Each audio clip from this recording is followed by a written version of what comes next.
If you like what you hear in this podcast and want to help us keep the lights on, then you could support us on Ko-fi for as little as a £1 one-off donation. The links are in the episode description. Thanks for your support.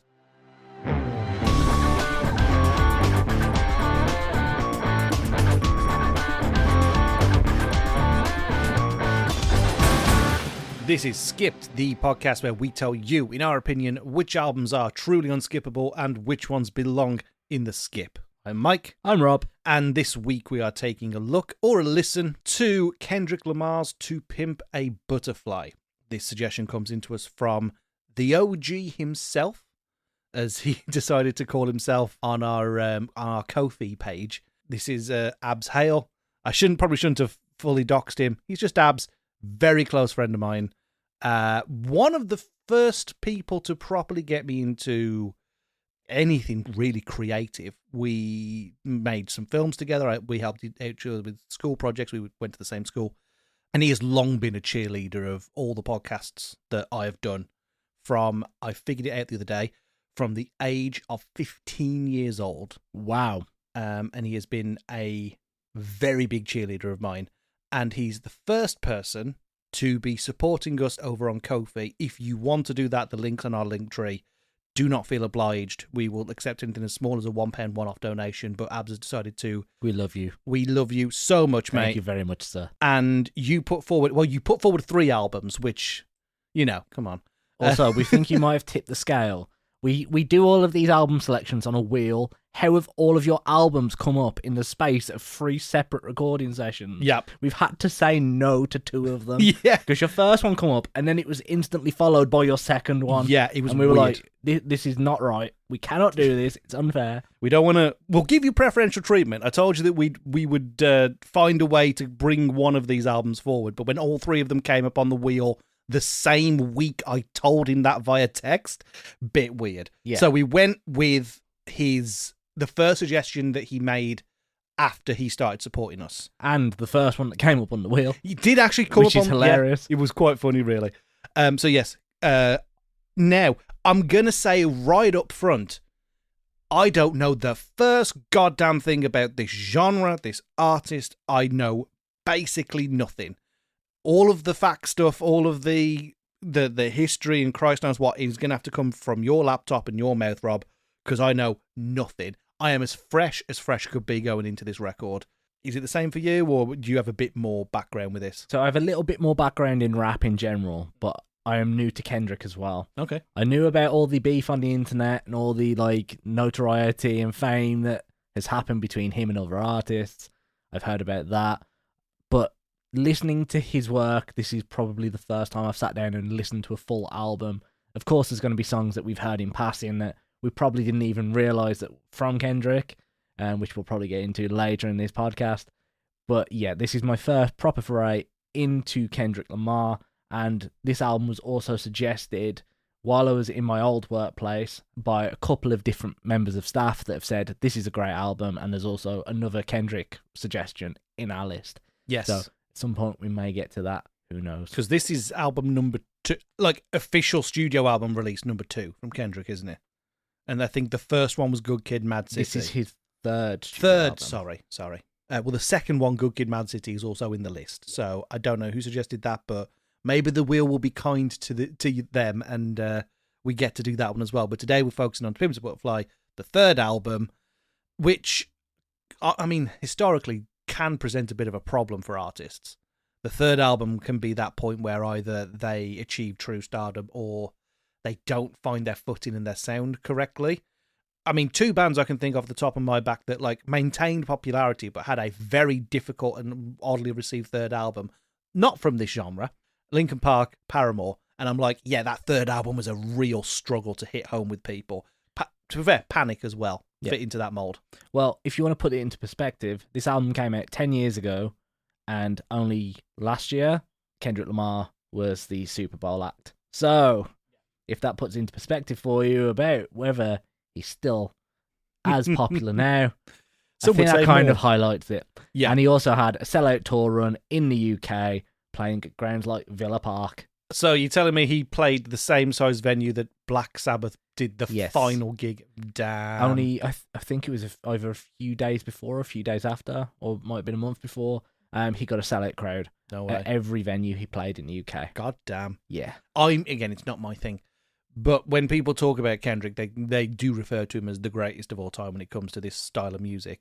Why have a burger when you can have caviar? I don't like caviar. And so I've heard the name being said in very, hallowed terms.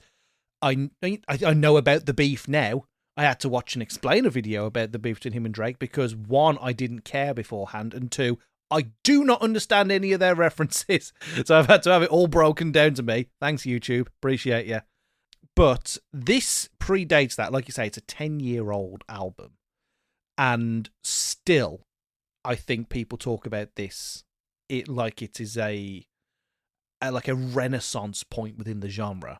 We're going in with that mindset. But let's get some facts, because I love them. This album had 5 singles. Why did you have to do 5? What happened to 3? We were so close. With the last 3 single album we reviewed, it did not go smoothly. And I will not name it in case people haven't listened to that one. Yeah, I'd much rather have more singles and have a better album. Mm-hmm. Okay, so this album actually got near universal acclaim from critics with a high Metascore rating and was praised for its ambition, lyricism, and risk-taking. Topped many year-end polls, got multiple Grammy nominations, and even won Best Rap Album. And it's been widely cited as one of the standout defining records of the 2010s, which is quite the feat because the 2010s were a great decade of music. And kind of like a transitional decade at the same time as well. Oh, 100%. Although it's interesting to know that inside this genre, we have listened to Blonde, which was also described as a decade-defining album. And you can go and listen to the episode about Blonde to know where we sat on that. But not to give the game away, it wasn't as easy as we would have liked it to have been to get through that album's narrative. Yeah. I will say with this album, though, it is very vastly different to Frank Ocean. I think Kendrick does a better job of storytelling, better job of following theme, better job of making all of the songs on the album flow rather than having standout tracks that baffle the audience and go, why was that a standout track? And also having more than one single so people that aren't necessarily listeners to full albums can get more of a taste of the album rather than going, I'm only going to release one single. Yeah. Going back to its scores, it actually got a 96 out of 100 from Metacritic. That's high. Which is high. That's like Elden Ring high. 5 stars from AllMusic, Telegraph, The Guardian, The Irish Times, as you do, Rolling Stone, and USA Today. 10 out of 10 from Spin. 8 from Enemy, because the Enemy know music, don't they? 9.3 from Pitchfork and 9.3 from Any Decent Music? Question mark. Yeah. Yeah. It's also one of the very few albums that and music nerds are going to be having a moment now. They got a perfect 10 out of 10 from popular online music critic Anthony Fantano. Oh, wow. He does not hand out anything above a 9 on without there being ceremony, and this got a perfect 10.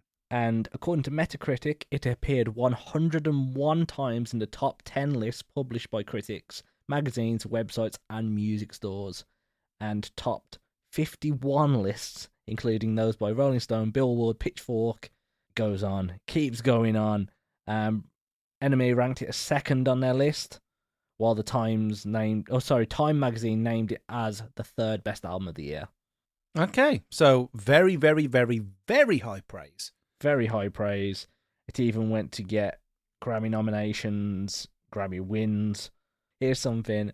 It got so many Grammy nominations in a single night that is the second by any artist in a single night. God damn. Coming second to Michael Jackson and Kenneth Babyface Edmonds, who are tied for the first position. Damn. So the only person that's ever had more Grammy nominations in one night is Michael Jackson. I mean, that's saying something, isn't it? That is quite the feat, especially for a rapper who are usually pushed to the side to move over other artists. Let's timestamp this. For example, with Beyonce winning the country album of the year this year. Yeah, it's like that, isn't it? I mean, weirdly enough, both rap and metal are treated in very kind of sidelining ways when it comes to kind of like larger generalized award ceremonies. So the artist and the album has to be such a breakthrough for it to be recognized as such. Certainly when it comes to the Grammys. That's no small feat. Weren't Coldplay awarded Best Rock Album at one point? Yeah, they were. And this is why people just go, oh, it's just a Grammy. You know what I mean? I feel like there's more weight to it when people like Kendrick can break through it. Yeah, 100%. But there's far less weight to it when it's just the most vanilla, goddamn safe radio shit winning all the awards. Right. Should we just get into it? Because there is a lot to cover here. Well, before you go into your tracks, do you want to discuss the sort of themes around it? I mean, I've done a dive into the themes and the sort of things that it was based on. Let's see how much overlap we get here. So, the sound is a blend of different genres, including hip-hop, jazz, funk, soul, and spoken word, which work really well because it brings it together sort of like a slam poetry piece throughout the entire album. Of course, with different instrumentals and different tempos throughout, mixing themes of race, institutional racism, fame, depression, guilt, and moral responsibility, with alternating narrators giving different perspectives. So you can listen to this album a multitude of times and get a different perspective, which I think is genius in itself and something that you don't tend to see too often. But yeah, so you've got tracks like Mortal Man, which closes the album, which illustrates different emotional and political angles, depending on how you're listening or how you're feeling while you listen. I mean, that track is interesting because it kind of feels like, in much the same way that Empty Cans from Grand No Come For Free was like a spoiler to talk about that, to talk about the way that Mortal Man is put together at the end would be to kind of unpick the way that the album is structured. So I don't want to come to that into much great detail until late into the episode. But I will say that is basically the best summary you could give it. I think the only flavour I'd like to give it is this doesn't feel like a rap album in the sense that, you know, The Chronic is a rap album or Get Rich or Die Trying is a rap album. This feels like a rap album in the sense that it is a history of black culture. It is a testament to the black experience today, and it is the reason that Kendrick feels like a voice for these people, because it feels like it was made for that community exclusively, and in doing that he's made something that is and don't get me wrong, it's dense, right? Panic at the Disco's first album was like dense, like a fruitcake, and then the Florence and the Machine album musically was kind of very complex, and that was dense like, I don't know, tungsten. This is dense like a fucking collapsing neutron star. There is so much going on here, and it is playing into, like you say, about 12 different themes at once. It is spinning plates left and right with the way that it wants to comment on Kendrick's history, his upbringing, his awakening into kind of like the greater, wider context of an inherently racist country, which is, I think we can fucking say that about America at the minute. My Jesus Christ. Then it's also going, right, but we are going to make kind of more radio-friendly things, but then we're going to make that about like African culture. I think there's a section in this album where it's very clear he'd been on a bit of an emotional and also geographical journey to his historical roots, and that very much comes through towards the back end of the album. And all of this is happening whilst going, I'm also going to write bars that are so fire that they can heat up a grill for a whole fucking city.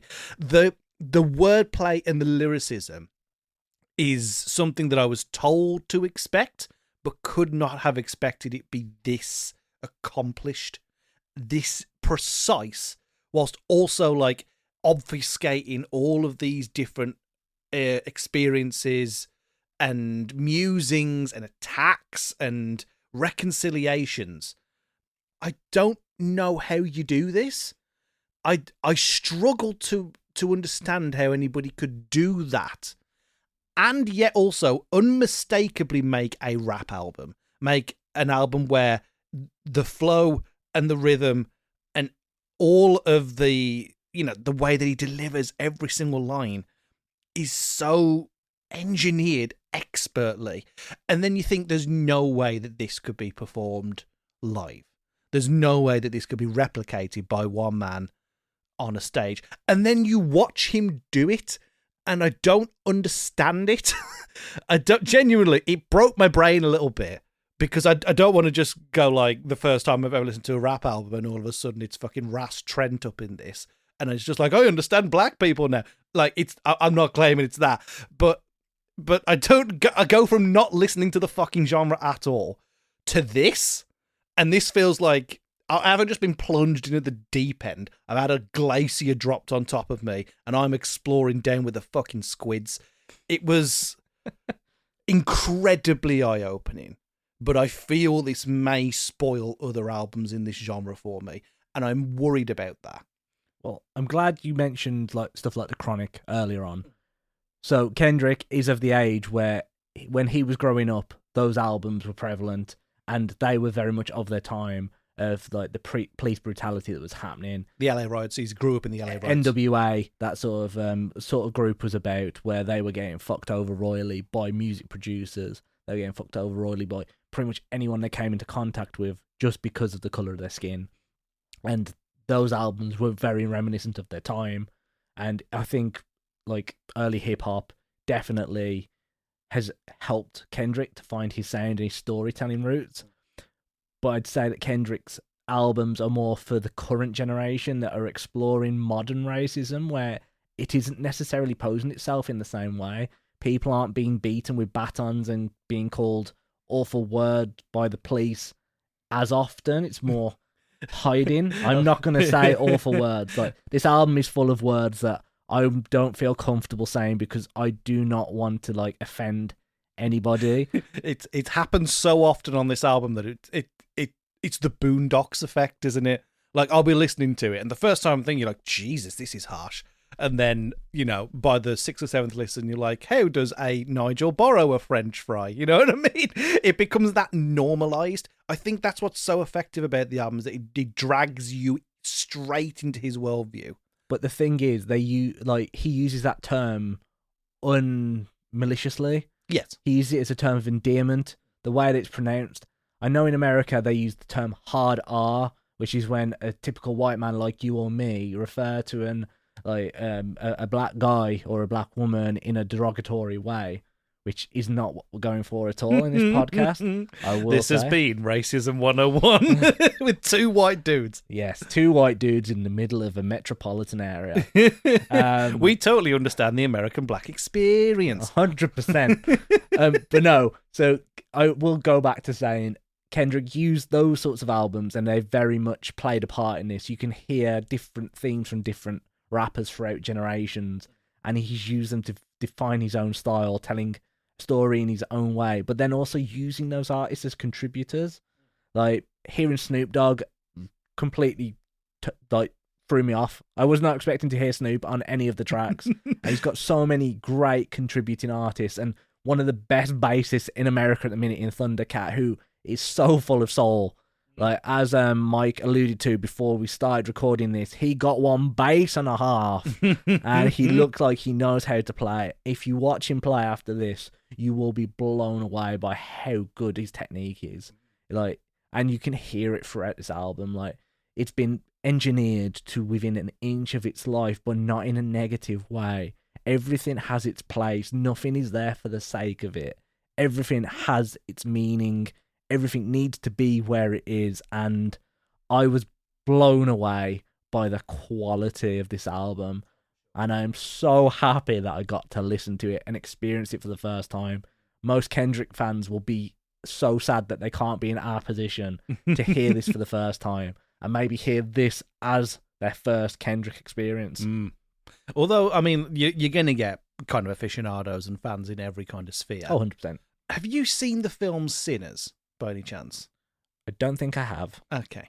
I don't want to spoil what is one of the best scenes in that movie too much for you, in case you do end up watching it. There is a scene in Sinners, and those who've seen it will understand what I'm saying, that explores the black experience in a way that does not require words, that only requires music, and then matches that visually in kind of a very hazy kind of wander over this one particular room. And that scene is... And I obviously saw that scene before I'd listened to this album or, even really dived into Kendrick. That scene is what came to mind listening to this album for the first time. I did not expect, it hits hard from track one. I was expecting a rap album. I got funk. I was expecting a rap album. I got slam poetry. I was expecting a rap album. I got jazz. And every little bit further away from this is a rap-centric album it got seemed to not detract from the quality of the record, the messaging that was being put forward, or the rapping. Like, normally, like in the album that we reviewed last week, it was like, it's neat when something is off genre for a particular artist, but if not beyond that, it's just a novelty. Here, it's very much presented as a challenge, and that challenge is met time after time after time, and the quality of the album does not drop. The thrust of the album, there is a storytelling thrust going on straight through, not interrupted by playing with all these different styles. And that's incredibly impressive. It takes serious talent, and I imagine not just his talent, but the talent of all his contributors, the talent of all his engineers that would put this thing together. It felt so not what I was expecting, but at the same time, as soon as he did it once or twice in the album, I was like, I just want to see what else he can pull out the hat. And this was the multi-knotted handkerchief coming out of the top hat all the way through. It was unreal. Well, if I put this album next to Blonde by Frank Ocean, which we both enjoyed to an extent, but wouldn't make our top list. No.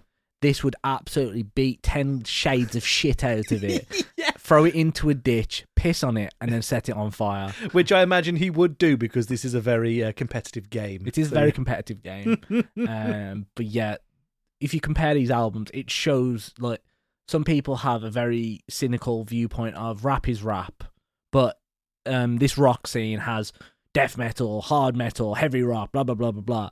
There are different forms of rap. It isn't all just gangster rap. I'm going to shoot someone, like the early 90s rap that we mentioned earlier, where it was a lot about violence.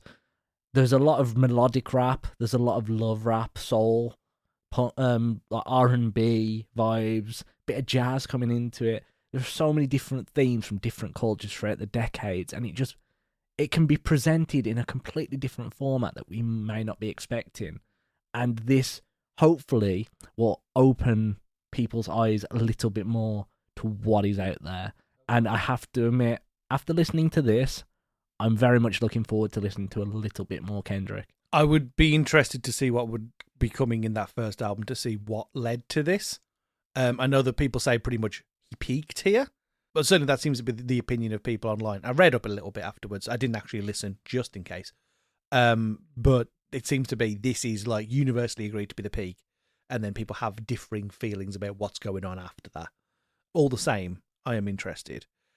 We've been talking for nearly half an hour, and we haven't yet said good tracks. I think you can tell kind of like generally across the board the quality's high, but let's spend a little bit of time going, these are the highest points, and they might be for entirely different reasons, but let's go ahead with one of your favourites. I'm going to start with an interlude.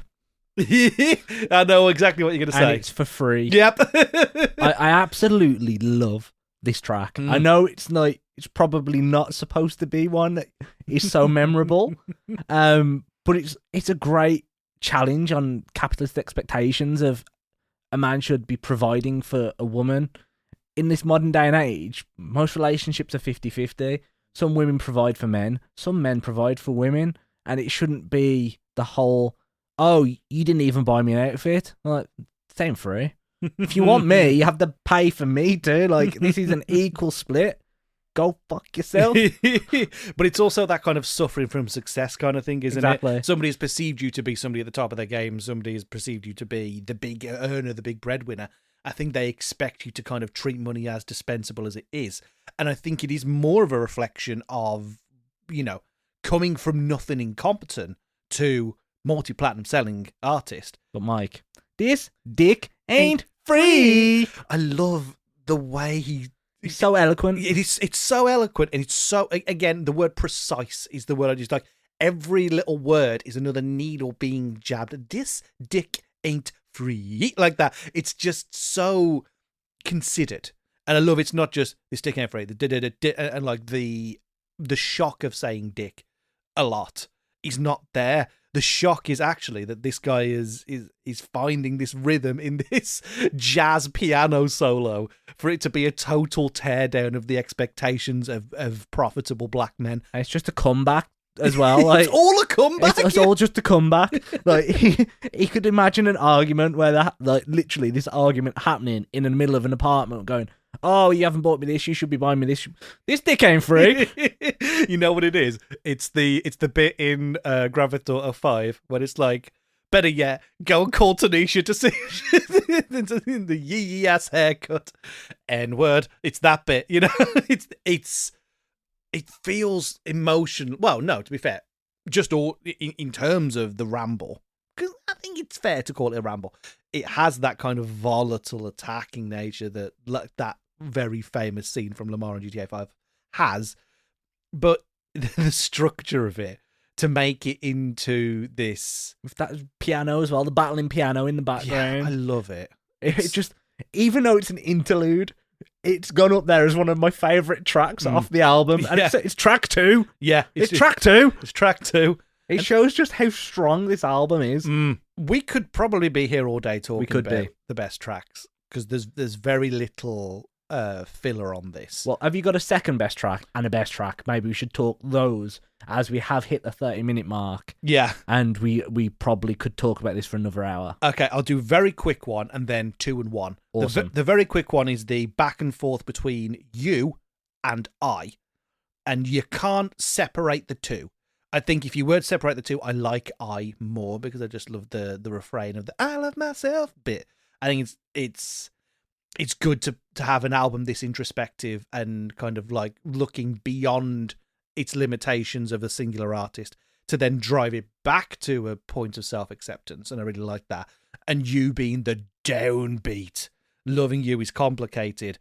He ain't talking about anybody but himself, and I love that he's found a way to recontextualize introspective depression and put it in this way. And I know that everybody goes that the thing is the anguished scream in this, the kind of like tops and tails, the recordings and the crying and the drinking whilst recording and all that. Like, it's just a very good vocal performance, but like these two work best as a pair. Almost like a binary in this album. Completely agree. Especially with you, it's like you're listening to a relationship breakdown, even though the relationship is him. Yes, it's like it's double-ended. It could be him seeing his relationship breakdown and knowing that he's stuck in his own head and he can't do anything about it, and goes from that whole loving you's complicated, which is the battle for himself, to a really powerful ending argument. Yeah, where he's accepting. It's like going through grief, essentially. Yeah, it's kind of like a battle through grief. The 5 stages in one song. It is the 5 stages in one song, but also then finds a way to pace that out across the rest of the record. Yeah, and those 5 stages actually becoming like 5 further considerations of his place within his communities, plural, not just coming from Compton, but his place in America, his place within the music scene, and it's all there. But you and I kind of top and tail that kind of journey and finish that metamorphosis saga that's continuously throughout the entirety of the record. Yeah, he's the butterfly, obviously. Don't pimp him. Don't pimp that butterfly. Which one do I put in number 2? Because it could be These Walls or it could be King Kunta, and it's going to be These Walls today. Today I feel like These Walls is the second best one on the record. I'm with you on that one. I just think it's really good. It just leaves you wanting more. Yeah. What I like about this track in particular is it's interesting to simultaneously have the sex song also be about the place of black people within the prison system. I mean, that's a fucking hell of a double feature as it stands. But also, it's genuinely a great, like, it is very much the Pink and White and Ivy of Blonde here. It's like, this is your radio-friendly song, and it's genuinely great at what it does. And then it's also incredibly tongue-in-cheek and sexual. And then you have those layers of complication, but it's still being produced so effortlessly. I think it's Anna Wise that does the female vocals on this, which are great. And also just the lead in to the beat starting. You have that repeating, if these walls could talk, and then just sex. Dun, dun, like, that's such a great little beat to start that forward thrust of that song. Emphasis very much on thrust. I just thought it was great. It was just such a great song to listen to. And it's kind of like, it is, I know it's this big complex thing, but on a base level, I'm just like, nice song is good. Yeah. I just really enjoyed listening to it. Well, the fact that he's managed to make a song that has different metaphors in the same, like, song. Like, he's used several metaphors within the space of one line. Like, talking about sex, guilt, and emotional escape. Talking about trauma and incarceration. Yep. All within one song. How do you do that? Whilst also mostly just talking about vaginas. Exactly. How do you do that? And make something that's radio friendly. And something that you can sing along to and get lost in. If these walls could talk. It's so good. It's so good. It's just so good. I agree. Is your number one the same as my number one? From what you've just said, no. Oh, that's interesting. Because was that your number one? My number one is Wesley's Theory. Number one is Wesley's Theory. Yes.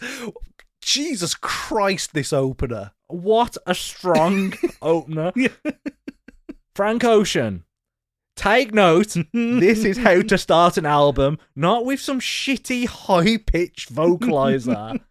Start it with a take on fame and exploitation. Talk about Wesley Snipes' taxes. Do it. It's great. It's such a good song. He's opened his album with a critique on how black artists are taken the piss out of and commoditized. I mean, you get a lot more of that later in the album with this kind of the two threads of the two influences of Uncle Sam, like the exploitation within America, and then Lucifer, obviously, the exploitation specifically within the music industry. Or at least that's the way that I was listening to it. And that's all very interesting and all very good. But to start, again, I was expecting a rap album. I got the funkiest thing since Earth, Wind and Fire. It was just so enjoyable. I loved the kind of the back and forth about this, like you say, the exploitation versus the success, the societal kind of view of how, I don't believe this, but the view that black people are bad with money and finances and just do so to be flashy and what have you. And to tear all that down, but also go, the funk shall be within you. And the Wesley Snipes line is just so good, isn't it? It broke down every single little expectation I had and made me completely reevaluate how I'm going to go into this genre. The wordplay is on point. The beat's fantastic. Just the music in general, because I think it's George Clinton that's on this, who's like one of the godfathers of like funk and not jazz music, it'd be funk and soul. Well, just the way it starts as well. It starts with something that you wouldn't stereotypically hear. Like, I'm not gonna say it, but every do do do do do do. That is an old ass sample as well. It is. It's such a good start, and then it comes into that funky ass beat with the electronic sound. It's like a mix of EDM and funk, and it's like, oh. Spoken word, great lyricism. The whole it just works on so many levels, and it's fun to listen to. And again, it could, from an outside perspective, if you heard those lyrics at first, I did love you, but now I just want to. And it's like this again, this metaphors, within similes and facsimiles of just this is exactly the kind of lyrics that you expect from stereotypical rap artist number 27. But knowing that this is about literally getting fucked over and trying to fuck over back, and this being this big money war behind the scenes, like, that takes talent. It takes 100%. Talent to take something that simplistic and turn it into something that deep or still maintaining the facade. And I think that when the cracks in that show is when it gets the most interesting.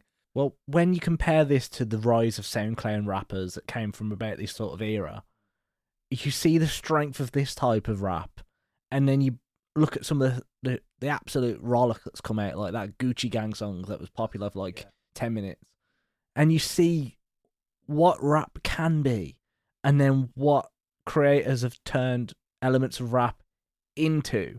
There's a wide spectrum of rap available, and there's going to be something to suit every need. Every different state has a different type of rap in America as well, where Detroit might be a different style to Chicago, stuff like that. But I think overall, if you listen to the Kendrick album, and I know that Kendrick's got a lot of haters because of his beef with Drake, the people tend to choose one or the other. Different areas had their different types of rap, and when you compare this to some of the stuff that's about, it's like, why would you choose to listen to some of the absolute shit that's out there when you can have a lyrical genius in your ear? I mean, yeah, I believe that Kendrick believes his own hype, which is very dangerous. But, I mean, it's not completely unfounded, is it? But I feel like that kind of elitism and the way that certainly black people are treated by the industry is woven into the narrative. It's woven into the name of the album. It's woven into the album art, the idea of bringing the hood to the White House. You know, it's kind of that juxtaposition of those who struggle against those that never have to. It's all there. It's so precision, like military operation precision, right on the money. Well, shit don't change unless you get up and wash your ass. Don't finish that line. Shit don't change. Again, but that's that thing of that's the class part of it coming back in, the advice coming from a more aged person who's perhaps seen the darker periods in American history. Exactly. It's a great metaphor for how it's been for the older generations, especially the older black generations. They've seen all the segmentation, stuff like that happened, all the dark history of America that they try to sweep under the rug. They've seen all that, and this is kind of alluding back to it and showing that times may have changed, but there is still just as much racism in America now, but in a different way, and it's pushed in a different way as well. And not to say that this is what Drake referred to as the song where Kendrick freed the slaves, because it ain't that. Endemically, you are going to have to comment on race if you're going to make an album this far-reaching, both in terms of your audience, your influences, and your commentary. It is unavoidable. I think Kendrick found new ways to look at that and contextualize that. One of the ones I'd wanted to mention, but I didn't mention in the best list because it just missed out. I loved the story and how much does $1 cost. I thought that was a real view into what I think could be confidently called the new working class. Yeah. And a mix between ego and compassion. Finding that fine line between the two, isn't it? It is, yeah. Because, by this point, album number 3, Kendrick hasn't got a struggle, but he goes home and, as the poem that is kind of evolving through this album, you could say the chrysalis of the whole album that leads to the butterfly, kind of has that reconsideration and that grounding at that point of the album. The run from how much do $1 cost to the black of the berry is very much there. And I think moving into the negatives, it won't be very long, trust me. That is the one criticism I have, is that refocus, it absolutely is needed for the narrative.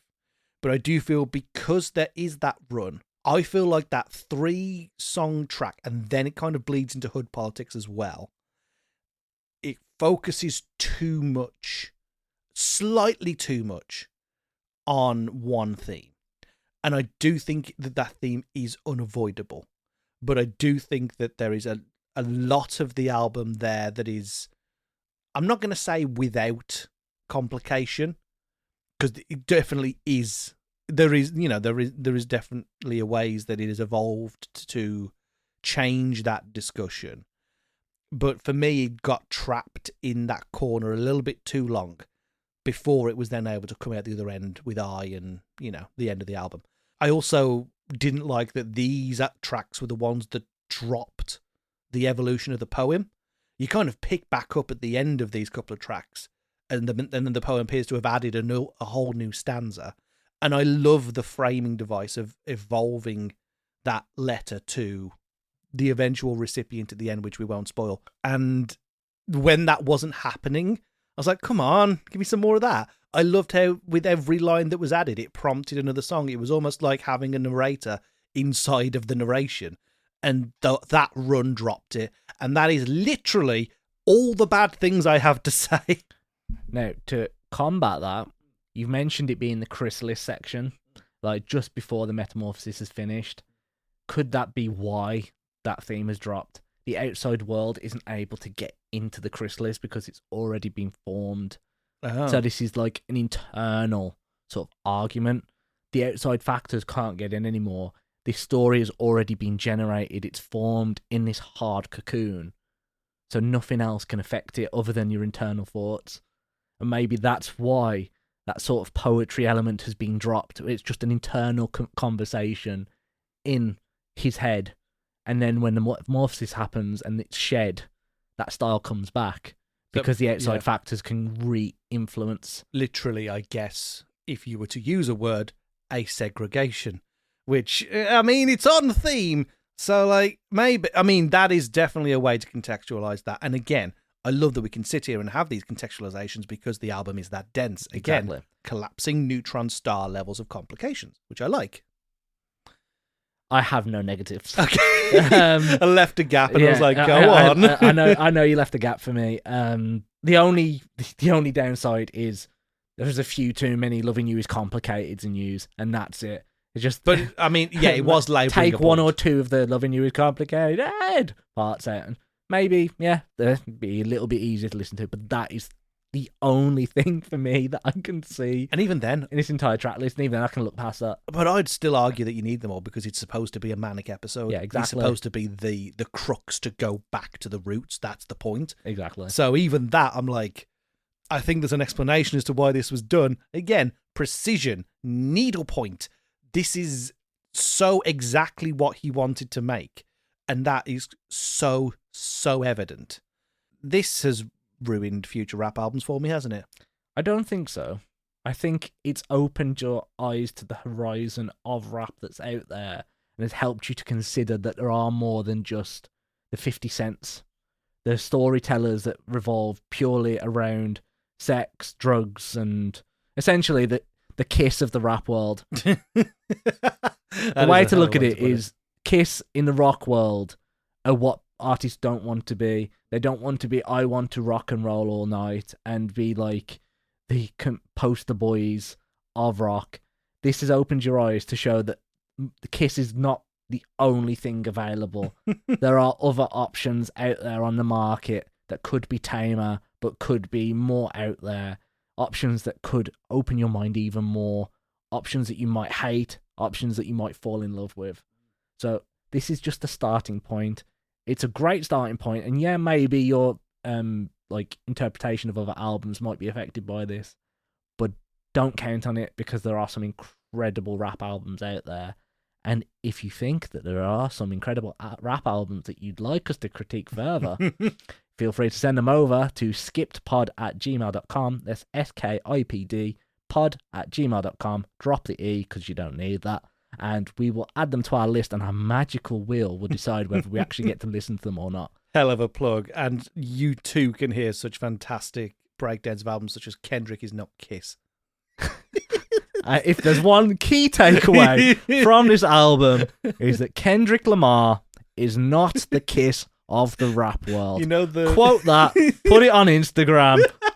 Let's get some hits. You know that meme from Always Sunny with the big wall, the Pepe Sylvia meme?